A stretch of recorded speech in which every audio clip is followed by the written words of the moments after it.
And we've arrived at the Loop, which is set in Chicago. Before I go on, I've got to apologise for some of the quality in this one. I tried some different settings with the capture card. It didn't really work, so there's quite a lot of jagged edges. Apologies for that. It's still watchable. I contemplated not uploading it, but I figured, you know, if you guys don't want to watch it, that's okay. If you do want to watch it, then, well, it's up to you.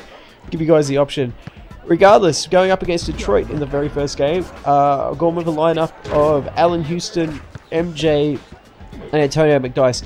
Went with Allan Houston. He was drafted by the Pistons, played a couple of seasons there, a couple of really good seasons actually, and before signing with the New York Knicks in '96, I'm going to say it was, just before the '96-'97 season. So that was when he jumped ship to New York. Regardless, he and Grant Hill had some good years, and they really turned that culture around there, along with Joe Dumars. Well, Joe Dumars was part of the original bad boy culture, but they were the three players that really took them out of like that bad period, that transition period, and people forget that he was actually a Piston.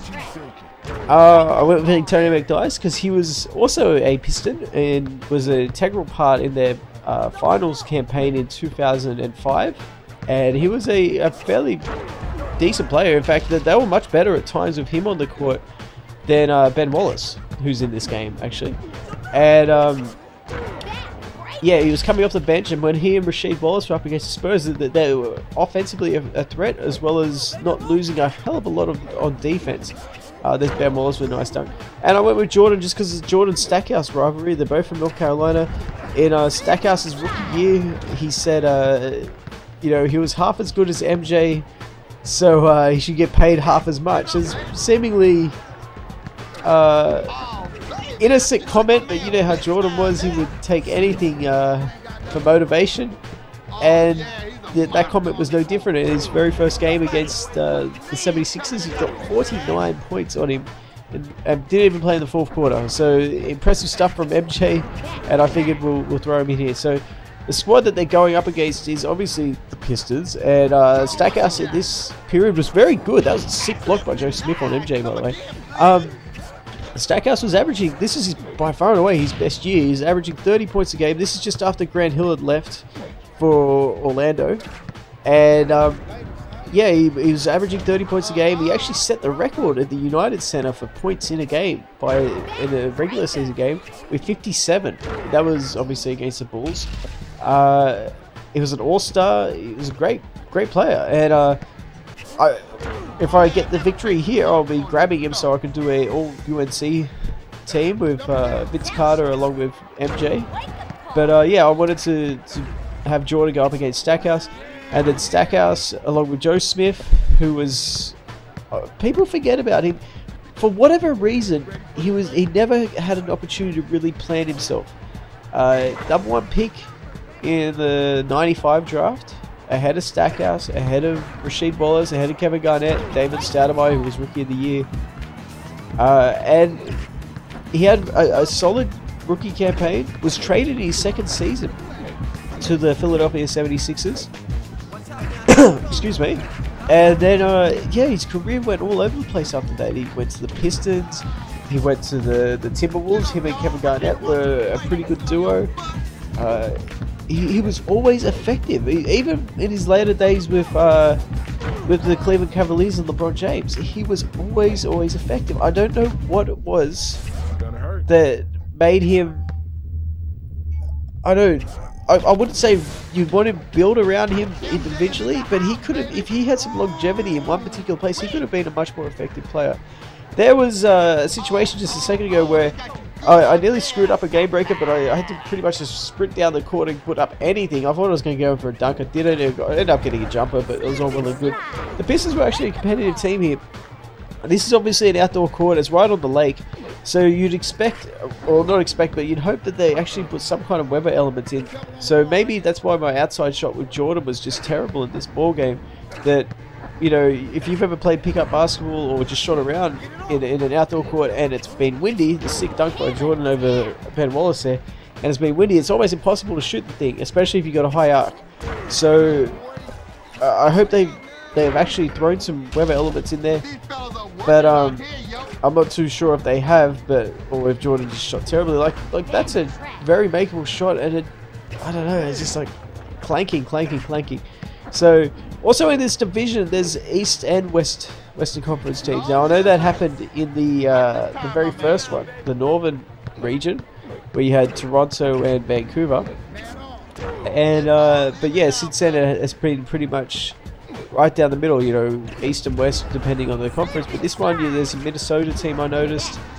That'll be the next game that that I'll schedule because I want Kevin Garnett.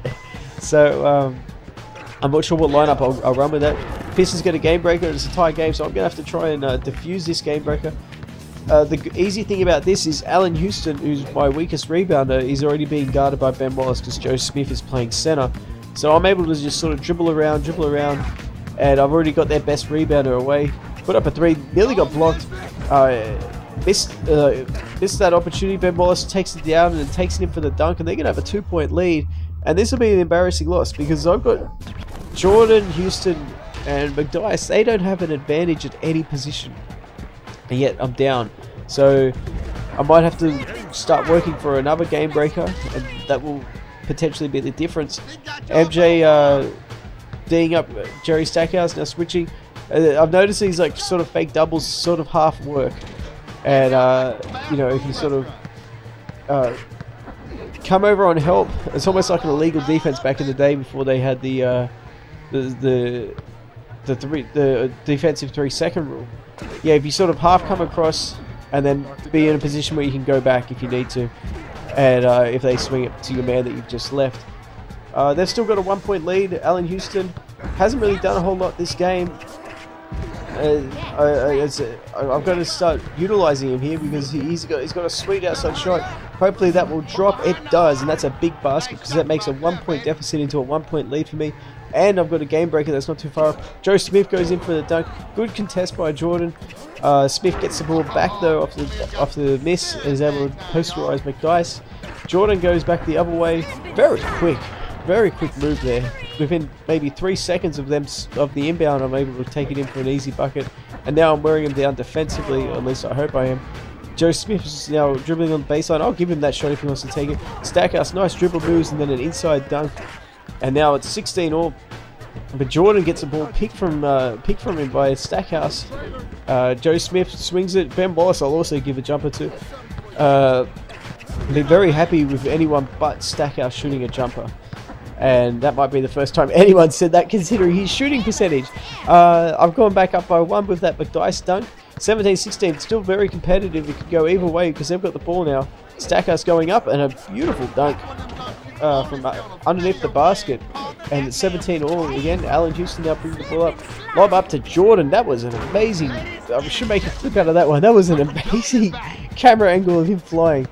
18-17. Ben Wallace has the ball. Now it's Stackhouse. Now I just got to run at him, to be honest with you. Just sort of pressure that shot a little bit. That ball was on the rim forever, it seemed, but Jordan was able to clean up the rebound. I can make this a two-point game here if I'm smart with it. Stackhouse back out to Jordan. Puts up a head fake, no good. Takes it in for the dunk, though, over Joe Smith, and Joe Smith falls flat on his face. 19-17 here. Joe Smith dribbling behind his back. There's Ben Wallace, stolen by McDyess, key steal by McDyess, gives it up to to Allan Houston. I could have gone for maybe a double alley-oop, I guess you could call it that. I've got a game breaker in this situation. I'm letting him dribble, shoot it if you want it. Instead, he's going to put it up and serve it off the glass. I can finish this with a busted rim, considering I had done that in quite some time leading up to recently. This could be my third. And it is, as Allan Houston stops on the baseline and then just for whatever reason elevates from about 15 feet out, takes off, flushes it down. I've got a busted rim and I've got the victory.